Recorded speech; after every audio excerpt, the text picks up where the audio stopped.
name is Mary. I'm one of the continence nurse specialists that work with the Bladder and Bowel Foundation. The Bladder and Bowel Foundation is a UK-wide charity, and it takes calls from people with bladder and bowel problems. The helpline is available to callers on an answer phone service 24 hours a day with a nurse callback, which can happen any time between Monday and Friday between the hours of 9 to 5, and occasionally calls are taken at weekends. And they're not specific to any age group. They can actually be from any person of any age, because bladder and bowel conditions affect everybody, anywhere, at any time. What we like to think is that any caller that rings a helpline will get the support and advice they need for the condition that they're actually worried about. When I was about 16, I first noticed that I started suffering with stress and urge urinary incontinence, and basically the things that made me notice it was that when I did things like exercise, I would leak. Even sometimes when I sneezed really hard, it would come out. It was just really embarrassing, and it also got to the point where if I needed to go to the toilet, I would have to go there, and then I just couldn't hold it in. I would literally put my key in the door to leave the house, and then I'd have to go back in again. It was quite bad. I definitely had issues with talking to people about it. It affected my life in quite a lot of ways, because when I was at college, I did a drama course which was very active, and whenever I did a lot of activity, it would happen. I was wearing pads to try and sort of cover it up, and I just didn't really think much of it. And then when I did begin thinking about it, I thought, I can't talk to anyone about this, it's too embarrassing. Couldn't talk to my friends, anybody really. I just felt like I was the only person in the world with this problem, and I felt alone. In the end, when I was about 19, I decided to seek help. I was still too embarrassed really to go to a doctor or anything, so I looked up online the Bladder and Bowel Foundation, and realised that they could send me to a specialist who would help. So I did end up going to see someone after they'd made me feel comfortable. I talked to a nurse on the phone about it, and she made me feel confident enough to go.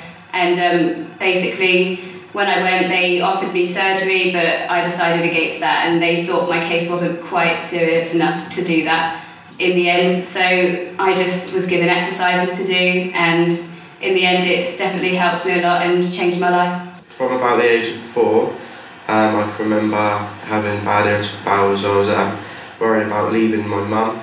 It caused me to have a lot of stress and a lack of control over my bowels. To be honest, I didn't really know a lot about it, but I was in hospital having various blood tests done, testing me on various different things. At secondary school, it was worse. I had very lack of control over it to start with in the year 7, due to being worried about obviously my problem. It brought me down on my coursework and in my lessons. Stephen Miles, Clinical Nurse Specialist, Bladder and Bowel. So it's really just to come to talk to you about bladder and bowel problems. Getting older doesn't mean getting incontinent. It doesn't follow. The risk increases. When you think about your muscle tone now, when you're about 70 years of age, your muscle tone, you won't have a six-pack when you're 70. You may do, but generally you won't. But generally, muscle tone, pelvic floor, which is what helps us to keep continent, is not as good when we're older. When we learn toileting, we learn to hold on. So we learn to be continent.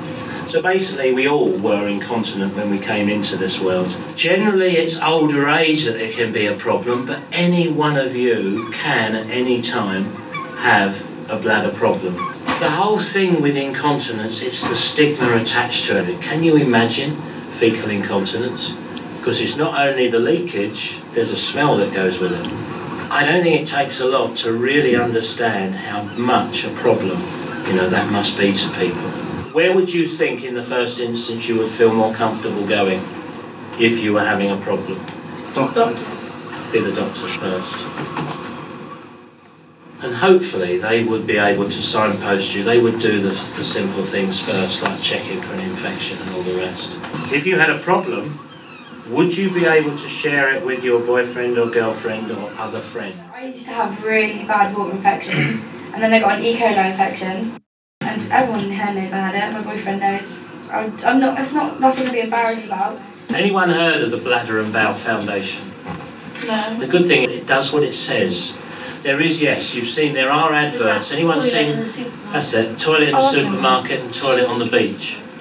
And I think one in the theatre as well. The Bladder and Bowel Foundation is an amalgamation. Two charities came together, and they've really got a very high profile now. They do a lot of work nationally, but also the other big thing they have, as well as lots of information, they've got a very good website, but they also have telephone helpline.